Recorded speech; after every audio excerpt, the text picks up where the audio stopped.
Hello, I'm the Angry Murloc, and I'm here joined by very special guests today. It's RobotLovesKitty, the makers of the new Legend of Dungeon. They're here with me now. Say hello, guys. Hello. Without further ado, I'm playing this now as we talk. So, why Robot Loves Kitty? We'll put that out there first. It started when we first started making video games. Calvin made a one-time Valentine card for me that had a magazine cut out of our. I'm really bad at this while it's recording. of the Robot Loves Kitty logo. I put a little robot with a kitty on it, and sent it to her because I like robots and she likes kitties, and that's pretty much it stuck. It stuck as a name, and we started making games on it. It's cute. Yeah, it's very cute. And how long have you two been making games together? I think it's been about 7 years. We kind of don't keep track of things, but to my closest estimation, it's 7 years. Oh, cool. And what's the relationship between you two? Husband and wife, or? We've been married. We met when I was 16, and we got married the next year. Oh, cool. Oh, young bloomers. So how do you manage? Do you work on top of doing games, or is it a full-time thing? We're doing this full time at this point. Yeah, starting out, I used to. I worked in a chocolate shop actually, and I supported us while he started focusing on learning because he'd never even done it before. Yeah, I dropped a job in IT to try to do what I love to do. Oh, cool. So well, you've obviously got yourself up, and you've got your Kickstarter up, which I'll put in a link below on the video description. So tell us a little bit more about your latest game, Legend of Dungeon. It's a side-scrolling 4-player co-op beat 'em up, but it's also a roguelike, so that the dungeons that you go down into randomly generate.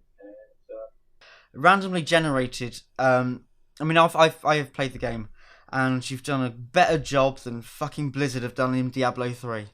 Because that was just what was random about it. Maybe a certain texture on a leaf, maybe, but that scene. But I spent a few hours playing this, and every different level at different rooms, and I got a bit confused.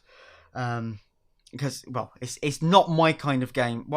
I like it. I like Dungeons of Dredgemore, which it reminds me of, and other kind of dungeon crawling games. But my memory for maps is atrocious. That's why I never play any like PvP in World of Warcraft. I'm like standing in my own base trying to attack my own boss. That's how bad my memory is. But I mean, you seem to have done a really good job of randomizing at least. And for people who don't know, that we say loosely demo, we say a prototype, which is constantly being added onto, isn't it? It's like a live, constantly updated version online for a limited period only.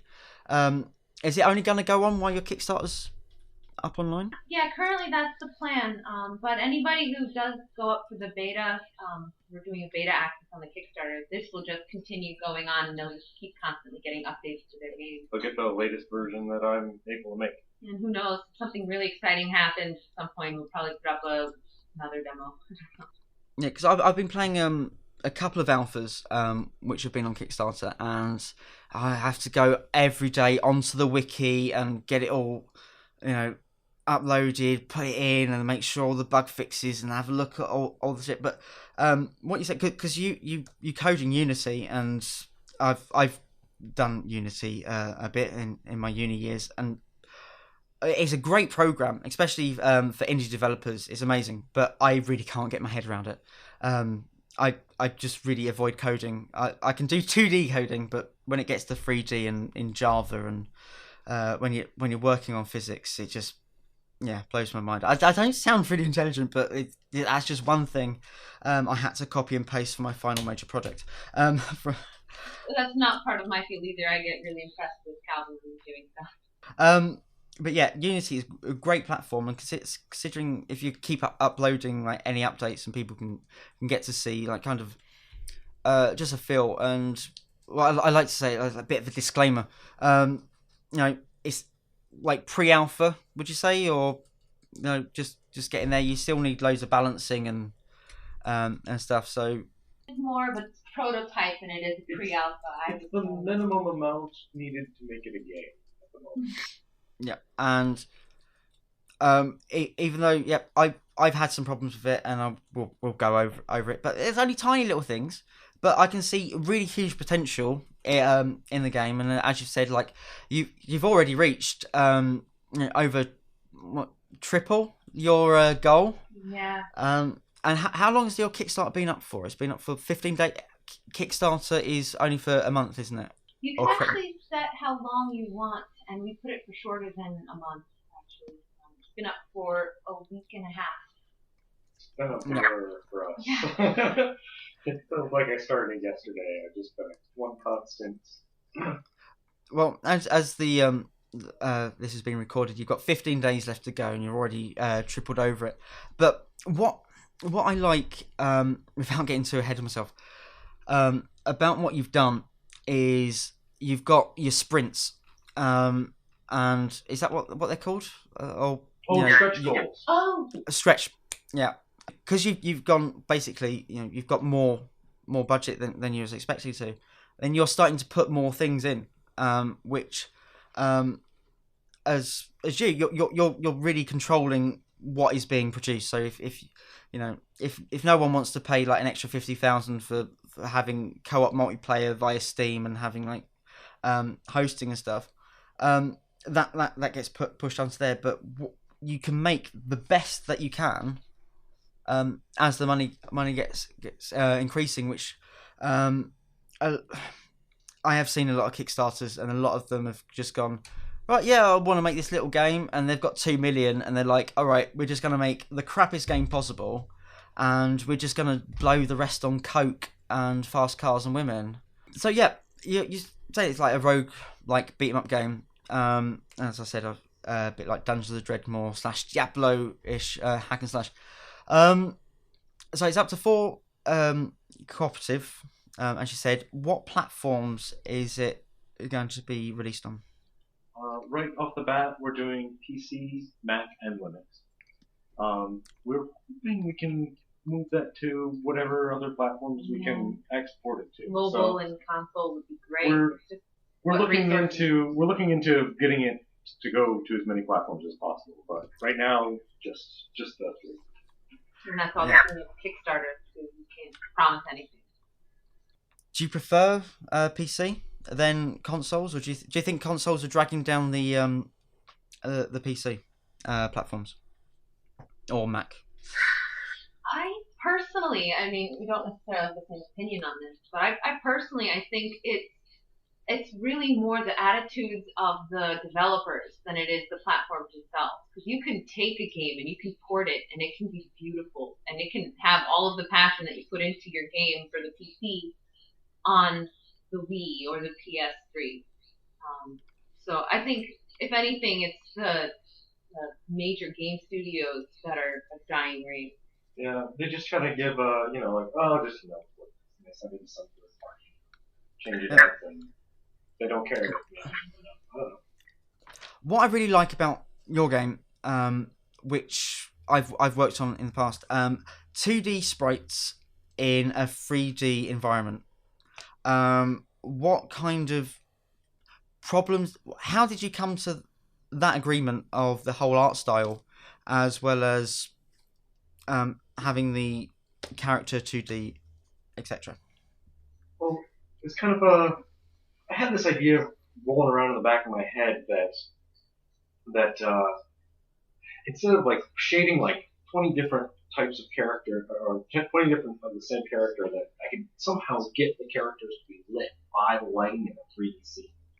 And I had this idea rolling around in my back of my head for years, and I just hadn't found a project to do it. And The other thing is our previous game was also a similar approach. We also used Unity, and it was a 3D, 2D type thing. So I it didn't had use the 3D so much, but yeah. but anyway, I had this idea rolling around in the back of my head, and just was starting to play with it, around with it, and mess with it, and it just looked amazing. Like it just came out really well, and I think that the lighting on it gives these 2D characters a certain depth that lets them be in a 3D without looking like cardboard cutouts.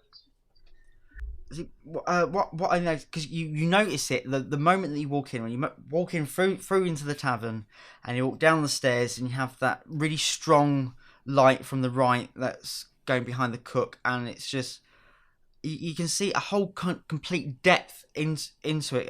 Even though it's like an isometric view, as what the player is seeing, but with that light, you can do so much more with just that one light source than spending like 2 weeks trying to get every single pixel perfect in like 3ds Max or Maya or something. And I like seeing games that doing this. It has a very retro style, and I don't want to put words in your mouth, but were you trying to revamp an old genre, or was you feeling nostalgic, or Definitely feeling nostalgic. I grew up on Nintendo. I grew up going to the arcades and throwing away billions of quarters into these machines. That's my culture. That's my thing. And I can't help but make games with pixel art.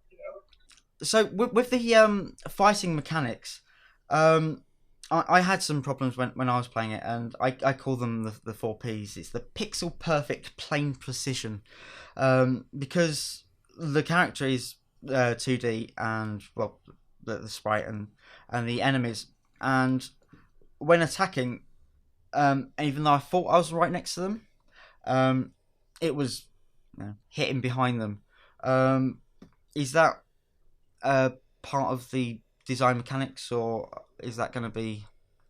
I've actually tried to compensate for that as much as possible, by it doesn't show up that way, but you move back and forth in the 3D space faster than you can move forward and backwards, and it elongated some of the hitboxes from forward to backwards, so that you really can kind of like throw in front of the snake. But it's a tricky thing to get right. It's definitely needs some work still. And another thing, will there be tooltips on items?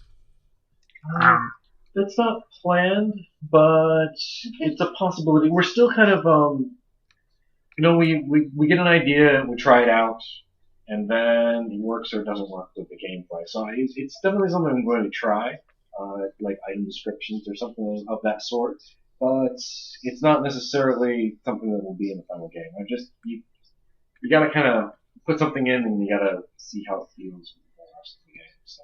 Yeah, because as I was playing along, and you've got all your stats at the sign. Dr. Watt has his health and the armor he has, but there's a little sword sign, and then it says 20 out of 20, and then it will say 15 out of 30. And what does that mean? If I've missed anything. That's the strength that you have, and you have a maximum amount of strength, and it can get reduced by various things. Like if you drink the alcohol No, it's not that. It's not the alcohol. It's the poison. The poison. You drink the poison, and it saps your strength, and later there might be monsters that also reduce your strength, which is your attack power. And then there's restore potions. That's probably why I was dying on my first few runs, because I kept jumping on the tables in the tavern and just drinking everything. I mean, I thought it would be strength, but there was no indication of what it would be, and then the one underneath that is experience, isn't it? We may have to change that symbol because our Kickstarter is nearing the next goal, which is classes, and with that we're going to implement some mana type Mana, thing. intelligence. And having a other book things. might confuse people with, spell book, and so we might have to change that to maybe alt text. That's really that whole area is very just to get the stats out there too. Yeah. I may change it all up. Now, what about the death mechanics? How do they work in solo and multiplayer? Well, there's permadeath if you're playing by yourself. You go down, you die, and then that's it. You need to start over. But in multiplayer, if one of your friends dies, they turn into a ghost, and you I got this.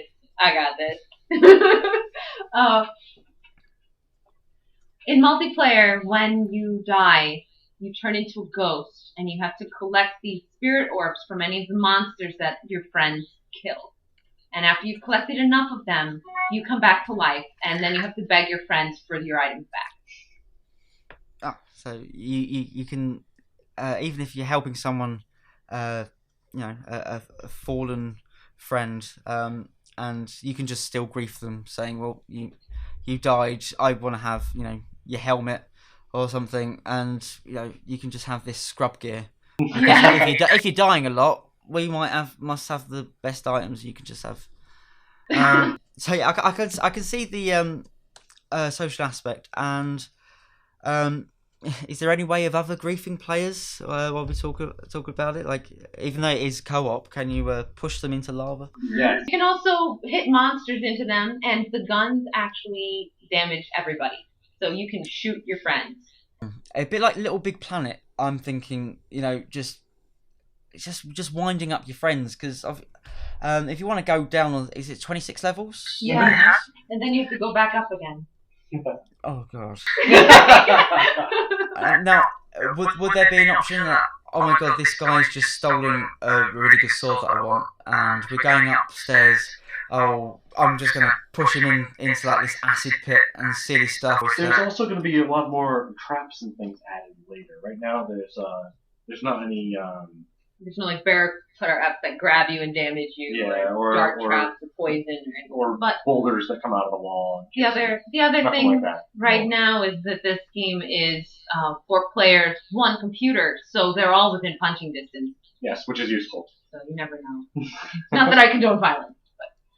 Is that feasible just by using one keyboard, or would people have to put in their Xbox controllers into the USB ports, or? That's the preferred way to play. Yeah. I think that's the way it's most fun to play. Technically, it's possible to fit all of your hands on there, but it's kind of like a game of Twister at that point. You've got your hands all going over each other. I mean, I think if it was going to be like that, I think you'd have to distribute some print-offs for achievement unlocked stickers. But yeah, I'd actually like to see an actual tournament of just using one keyboard. That would be interesting. Because you're doing online scoreboards, aren't you? That's the intention. Yeah. Yeah, that would make it a lot more fun. When I originally had said I'm going to put in online scoreboards, I thought this wasn't going to be that big a deal. Now that there are so many people that have an interest in the game, I'm going to have to do something to not have a super Meat Boy incident. So looking at your your trailer's out, and it's I'm guessing Calvin, did you do the voiceover for the? No. That was actually my little brother. He's 17 and he loves making like Batman and Rorschach jokes and things like that. It's like read by Bane. But from what I got, it's a double-edged sword for that kind of thing. You want to appeal to an audience, and you pulled it off at the end by having the cough at the end, going, "Oh God, having this horrible voice." It was a joke. Like we were doing a bunch of different. Actually, originally my brother was gonna be doing the voice because he does a really good movie guy voice. Perfect. So and we set the trailer up for this movie guy voice to be in it, and then the recording came out bad.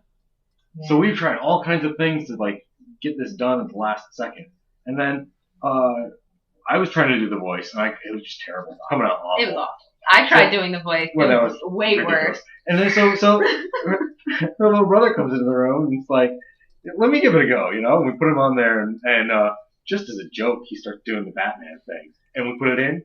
It's perfect. Totally hilarious. We did, to be honest, we did drop him down a few keys. He's not quite that deep, but. Yeah, the powers of post production. We wouldn't survive this interview if it wasn't for that. But what I like about it is it makes you seem as a company, you don't care. You take the piss. You're doing a dungeon crawler. That's what you can expect. You can expect fun and some laughs and jokes. And I like the little twist what you have in the when you come into the tavern and you go into the girls' changing room. And you come out a girl. You can change your sex. It's a bit like Munchkin, the card game, which that reminds me of. And I'm guessing you'll see a few more quirks and Easter eggs and funny stuff that doesn't really add to the game, but will just be there, just walking around with a chicken on your head. Yeah, we can't take ourselves too seriously. It's incapable of seriousness. Are you gonna make it very, I don't know, like taking the piss out of itself, but not in a bad way, but having like pop culture references of other generic titles of dungeons, or parodying some sort, or giving your own spin on the genre, so it doesn't just look like you're trying to create a mountain out of a molehill? There may be some subtle things. I'm not going to try to push it too far. I don't want to have Link down there, or yeah. but there may be some subtle jabs at the. This door is locked from the other side. But yeah, I like the kind of quirkiness and the color scheme. I think it's brilliant. The lighting you've got is great from what I've seen, especially for a prototype. And expect, like, when you start putting the bells and whistles and more effects, and I don't know what's to come in the last, well, the next 20 levels that I haven't seen. But you have mentioned that you're gonna make like more tile sets and more monsters, and how would bosses work in the game? We're still debating that. Right now, they're a random spawn, which is kind of lame. They have a level limit. They can't show up until you've gotten a certain depth into the dungeon, and then you could accidentally come across a few of them even at the moment. Debating letting players walk into a room and the door shutting behind, and you're going to deal with the boss. But also, the bosses are a little bit OP. With permadeath, we don't want to just frustrate people, is really what it is. We don't want people to get frustrated when they're playing the game to the point where it's not fun. Yeah, the Minotaur will one-hit kill you, and you need to be able to run away from it. So. I'm going to reference again here, Binding of Isaac.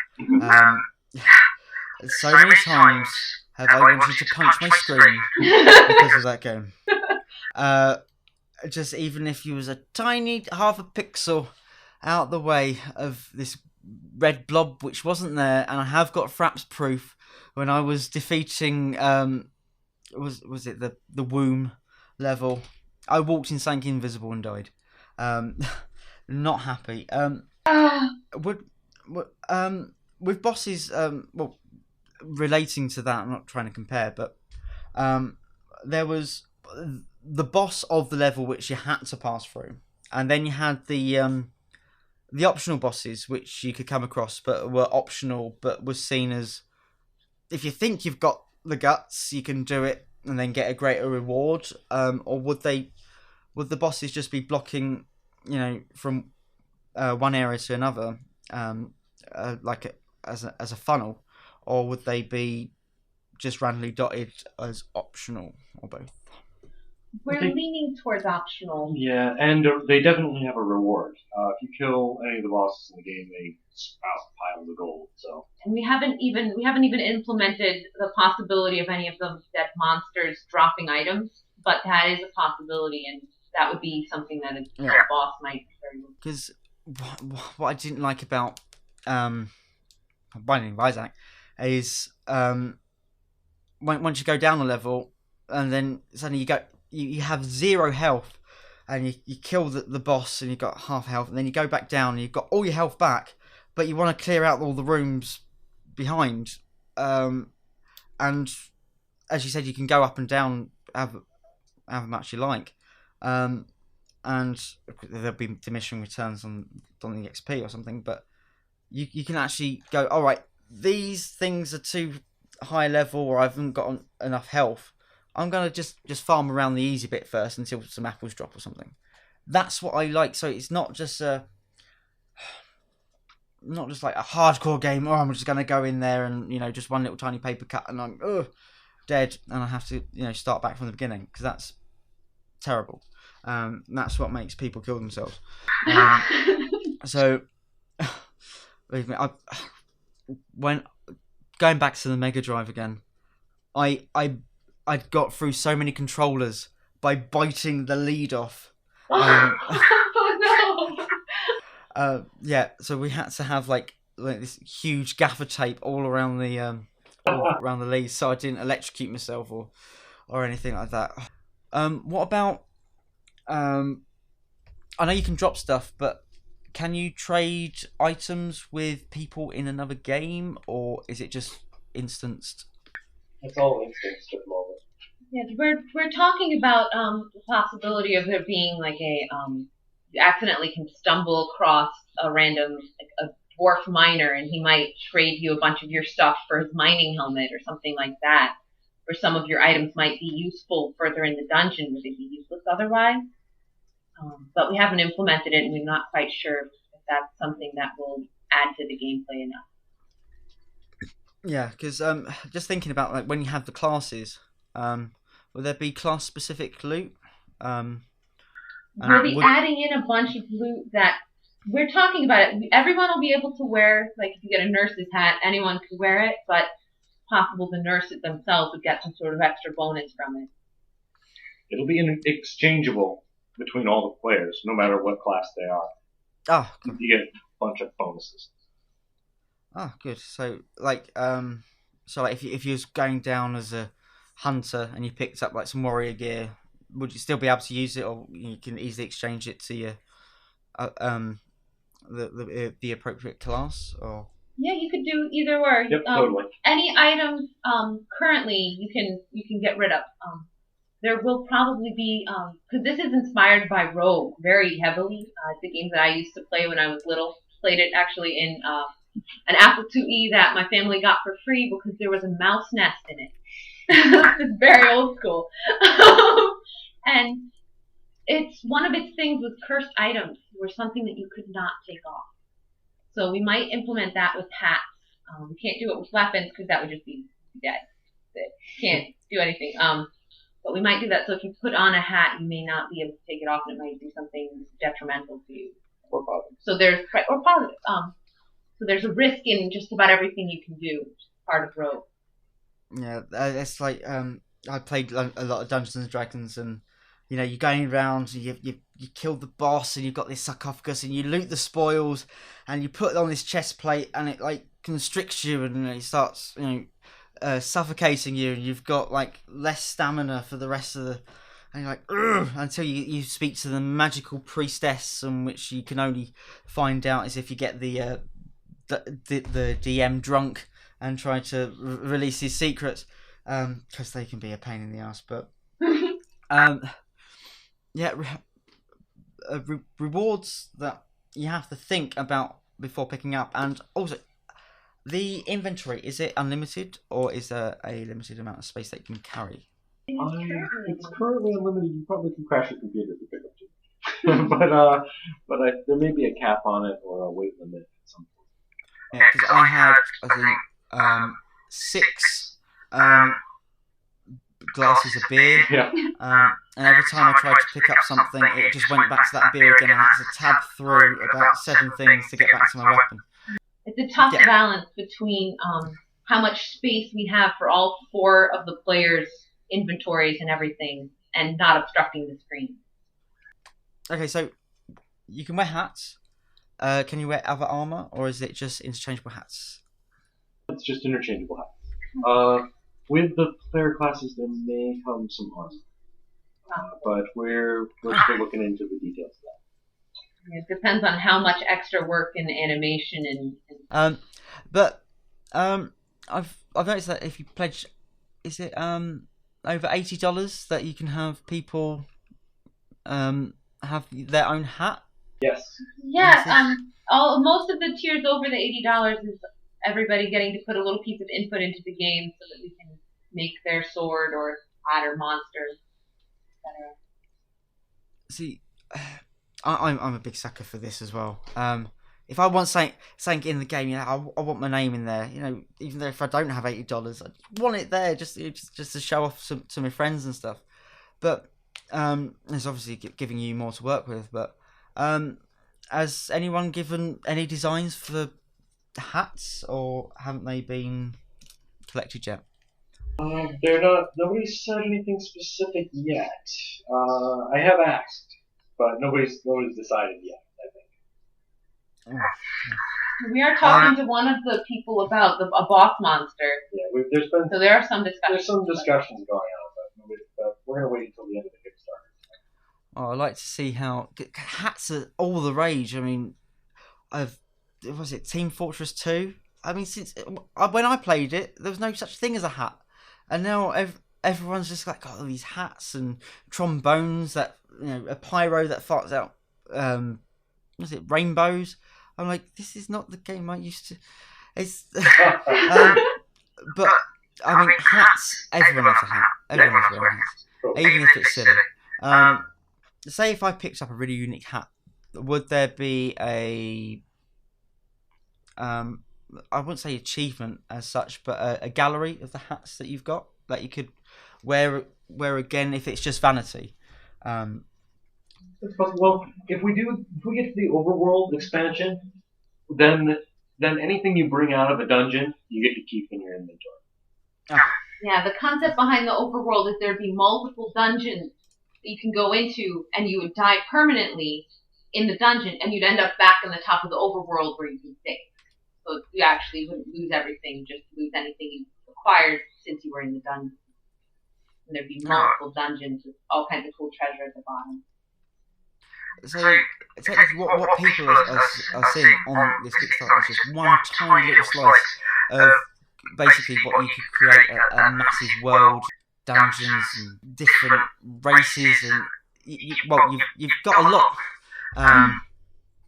to handle, especially the Kickstarter is brilliant already, and you just need the more you get, and you're already thinking about expansion, so that's how you're looking deeper into it than just like just a little bit on the side, just do the minimum, and you seem really engrossed into trying to expand this into like a huge multiplayer social experience, as it were.